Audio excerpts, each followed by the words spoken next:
For today's video guys, ayan po, nagpapatuyo po tayo ng sea cucumber. Wala kasing masyadong araw, kaya ginamitan na natin ng pangmadaliang proseso. Mamaya papakita ko sa inyo lahat ng mga sea cucumber namin dito. Ayan o, malalaki po. Ayan, kahapon po yan, nakaasin. Kiskisan po ang tawag dyan. Tapos may hanginan din po. Yung hanginan nakabilad na po. Ayan, ayan yung mga bagong dating kanina.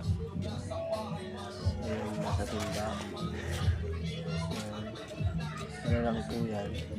Ang bili po namin dyan 40 po isa. Ganyan po kalaki.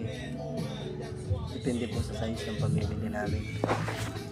Ayan, wala tayo. Iniwalay po namin yung medyo may damage. Nakikita po yung iskisan. Ayan pa po yung bagong dating. Ito po yung pinakatuyo namin. Ayan po, kagabi pa po namin yan. Ayan po, galing po ng Katbalogan yung iba.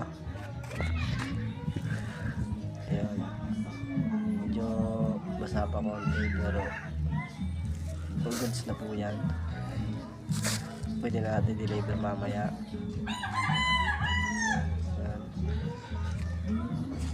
sa landaan po, medyo walang araw kasi pag daw. Balik tayo sa likod. Ayan.